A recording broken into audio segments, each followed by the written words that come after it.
अस्सलाम वालेकुम स्टूडेंट्स, आज हम लेक्चर नंबर 14 स्टार्ट कर रहे हैं जो कि है सिलिया एंड फ्लैजिला। सिलिया और फ्लैजिला जो है वो हमारे पास on the surface of cells जो है वो प्रेजेंट होती है और साइटोप्लाज्म की ही प्रोजेक्शन है। सेंट्रियोल में मैंने आपको बताया था ये सिलिया और फ्लैजिला जो है ये दोनों एराइज होती है सेंट्रियोल से। तो इसकी इंट्रोडक्शन में मैं लिख लेता हूँ कि these are hair-like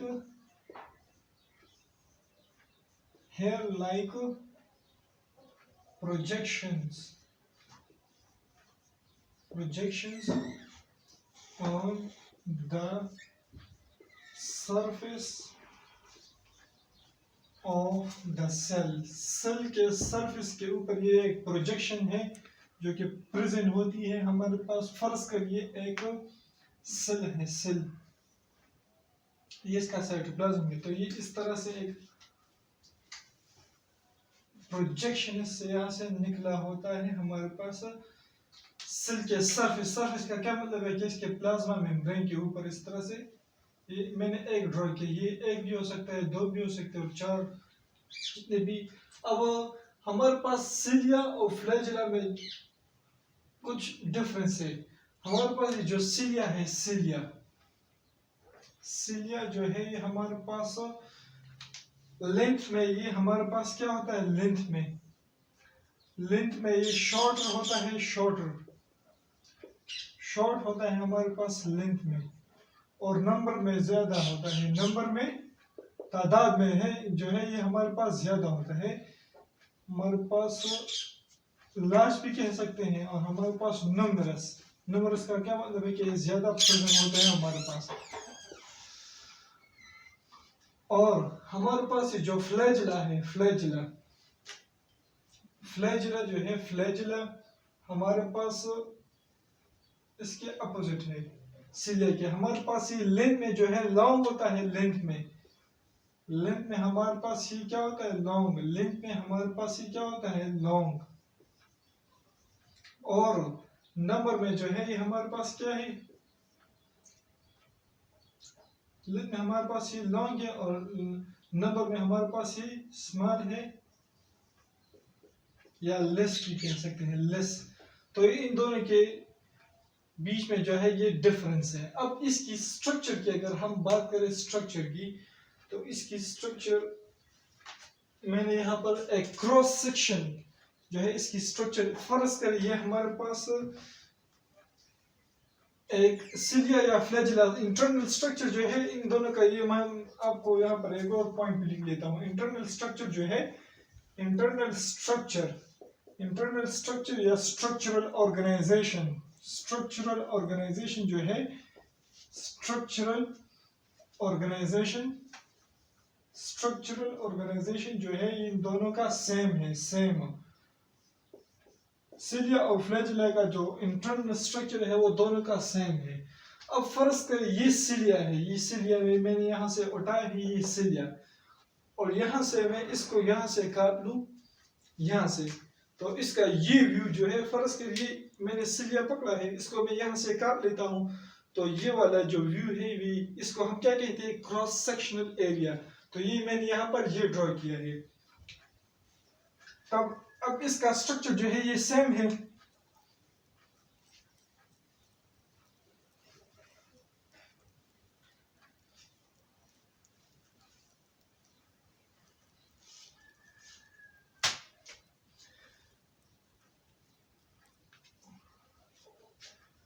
इसका स्ट्रक्चर जो है इसकी क्रॉस सेक्शनल एरिया से हम अंडरस्टैंड करेंगे। तो इसमें जो है माइक्रोट्यूब्यूल्स जो है 11 माइक्रोट्यूब्यूल्स इसमें प्रेजेंट होते हैं। 9 माइक्रोट्यूब्यूल जो है वो डुप्लेट है, वो पेयर की फॉर्म में मौजूद होती है, और दो जो डुप्लेट है माइक्रोट्यूब्यूल है वो हमारे पास अनपेयर्ड फॉर्म में है।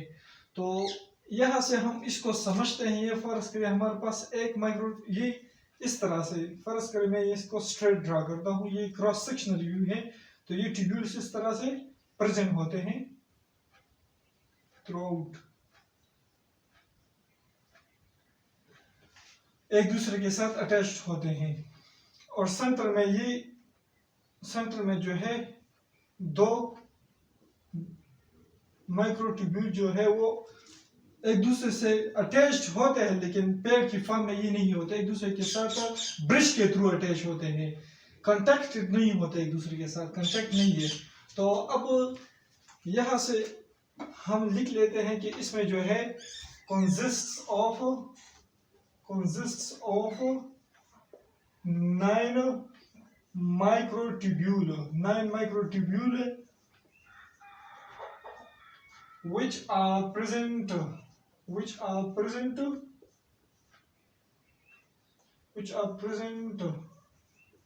in peripheral part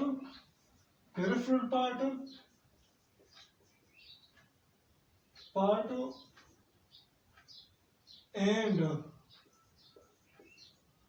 are in paired form, और paired form में होती है ये हमारे पास paired form में। तो यहाँ पर देख ले 9 डुप्लेट्स इसमें अटैच है, जो मैंने रेड से ड्रॉ किए हैं 9 डुप्लेट्स इसमें अटैच है, और इसको हम पेरिफेरल, ये हमारे पास जो है इस यहाँ पर पेरिफेरल जो है बाहर की तरफ यानी मौजूद होता है हमारे पास, और इसको हम क्या कहते हैं सेंट्रल माइक्रोट्यूब्यूल, इसको हम कहते हैं ये जो हमारे पास है ये और एक ये।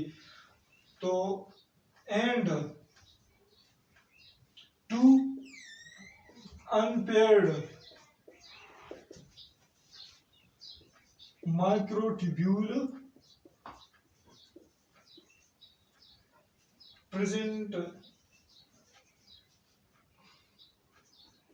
in the center, ये हमारे पास सेंटर में मौजूद होती है। अगर एक्सक्यूज में आ जाए कि पेरिफेरल जो हमारे पास माइक्रोट्यूब्यूल है, सिलिया या फ्लैजेलर स्ट्रक्चर तो इन दोनों का सेम है, तो पेरिफेरल जो माइक्रोट्यूब्यूल है वो कितने हैं नंबर में, तो हाँ हमारे पास कितने हैं 9। और अगर ये पूछा जाए कि हमारे पास ये जो पेरिफेरल माइक्रोट्यूब्यूल है ये हमारे पास डुप्लेट है या ट्रिपलेट है, तो हमारे पास है डुप्लेट। और ये जो सेंट्रल है, सेंट्रल भी पूछा जा सकता है कि सेंट्रल जो माइक्रोट्यूब्यूल है या सेंट्रल में जो प्रेजेंट होता है ये हमारे पास डुप्लेट नहीं है, 2 प्रेजेंट है लेकिन ये हमारे पास डुप्लेट नहीं है, इसको हम डुप्लेट नहीं कह सकते, ये हमारे पास सिंगल पेयर में ये मौजूद नहीं है, तो ये हमारे पास अलग है और ये हमारे पास अलग है, तो ये दो तो है लेकिन डुप्लेट अगर ये आ जाए कि कितने इन नंबर तो हमारे पास 2 है, लेकिन डुप्लेट हम इसको नहीं कह सकते क्योंकि ये पेयर्ड फॉर्म में नहीं है, अनपेयर्ड है।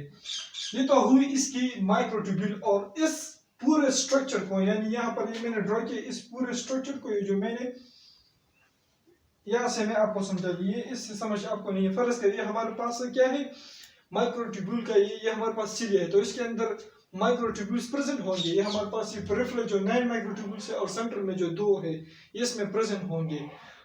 तो इस पूरे स्ट्रक्चर को हम क्या कहते हैं, इस पूरे स्ट्रक्चर को हम एक्सोनीम कहते हैं, एक्सोनीम, इस पूरे स्ट्रक्चर को हम क्या कहते हैं एक्सोनीम, इस पूरे स्ट्रक्चर को हम एक्सोनीम कहते हैं, एक्सोनीम। अब हमारे पास ये जो पेरिफेरल माइक्रोट्यूब्यूल है, पेरिफेरल माइक्रोट्यूब्यूल, ये अटैच्ड होती है by the bridge which is called as a nexin या इंटरडुप्लेट ब्रिज। तो द पेरिफेरल tubules,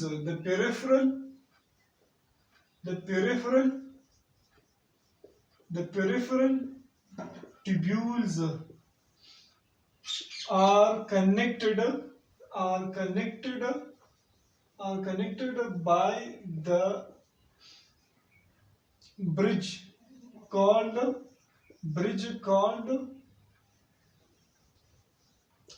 as, इसको हम क्या कहते हैं नेक्सिन या नेक्सिन,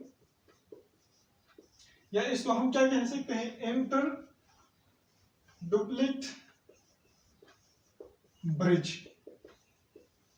ये तो इनके बीच में ये इनको जो ये जो पेरिफेरल ट्यूब्यूल्स है माइक्रोट्यूब्यूल्स, इसको एक दूसरे के साथ कनेक्टेड करती है। अब हमारे पास ये जो सेंट्रल है, हमारे पास ये जो सेंट्रल में जो माइक्रोट्यूब्यूल जो प्रेजेंट है, सेंट्रल जो है इसको भी ब्रिज कहते हैं, ब्रिज। ब्रिज, इसका नाम आप चेक कर ले, कंफर्म पता नहीं है कि इसका कौन सा, इस ब्रिज को हम क्या नाम देते हैं। तो हमारे पास ये सेंट्रल, ये जो माइक्रोट्यूब्यूल है, इसको कवर करती है हमारे पास एक इंटरनल शीट या इनर शीट, या हम इसको सेंट्रल शीट कहते हैं। ये हमारे पास या इनर शीट है, और या हमारे पास इसको हम क्या कहते हैं, सेंट्रल, क्योंकि ये सेंटर में प्रेजेंट होता है। और इसके जो हमारे पास बाहर जो मेम्ब्रेन है, हमारे पास सेल का ही सेल मेम्ब्रेन है, जो कि इसके साथ ही प्रोजेक्टेड हुआ होता है। अब इसके बाद हमारे पास ये जो डुप्लेट माइक्रोट्यूब्यूल है, इसमें ये जो एक माइक्रोट्यूब्यूल है ये सी शेप्ड है और कंप्लीट नहीं है, हमारे पास कंप्लीट नहीं है। और एक हमारे पास जो है कंप्लीट भी है और इस तरह राउंड शेप है। ये मैंने ये डायग्राम यहाँ पर ड्रॉ किया है, तो इसको हम ए कहते हैं।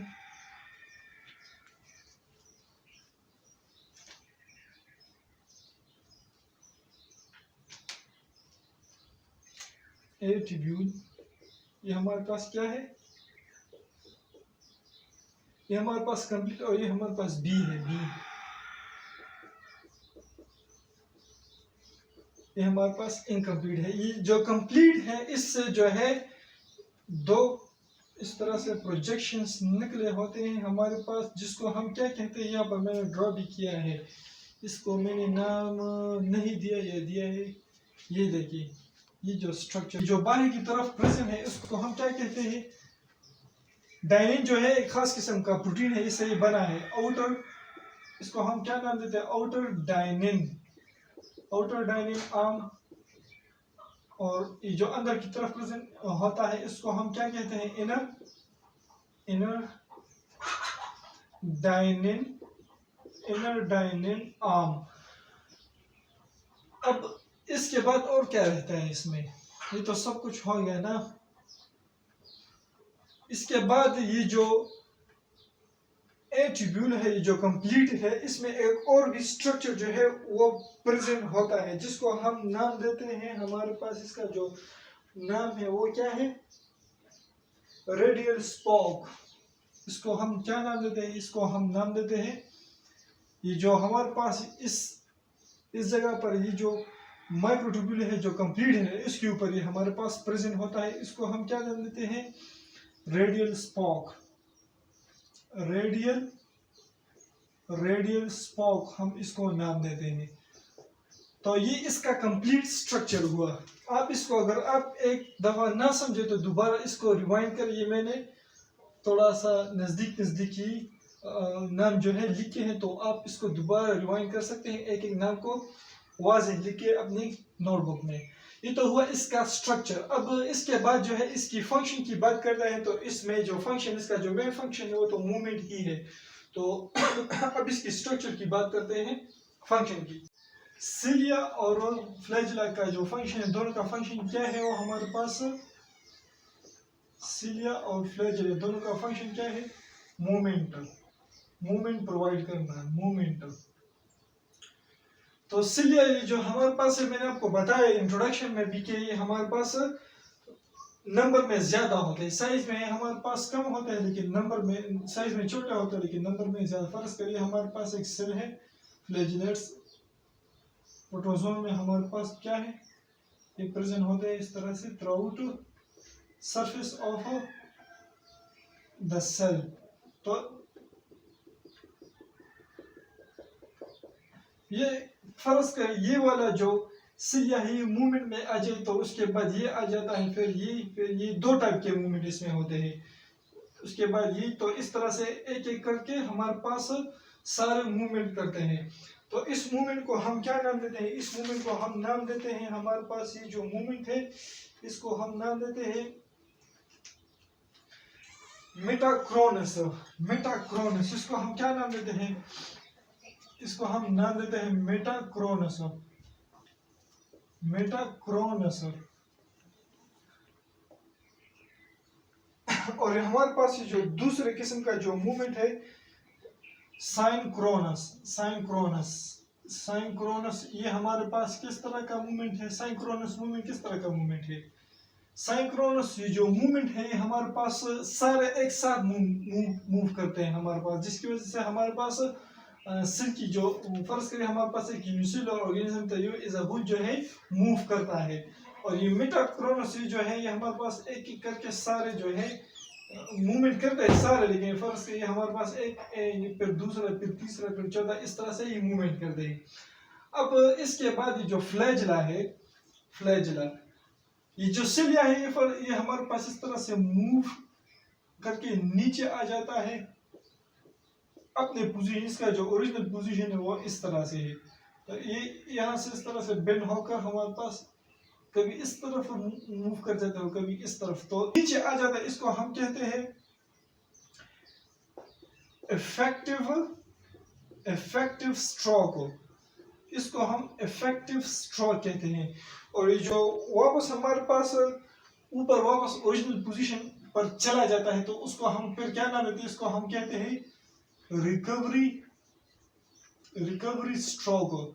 और ये हमारे पास किसकी वजह से होता है? ये जो इफेक्टिव स्ट्रोक है ये हमारे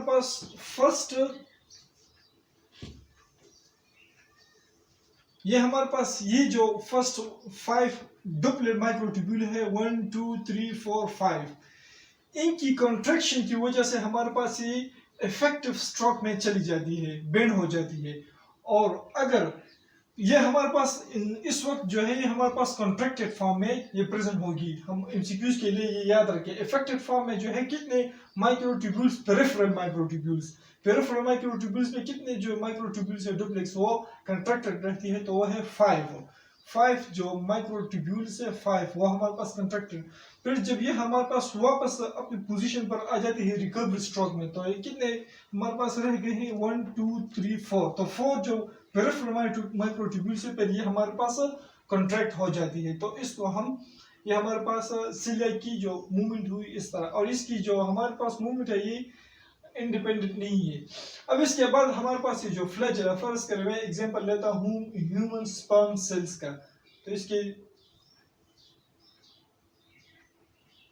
इसमें इस तरह से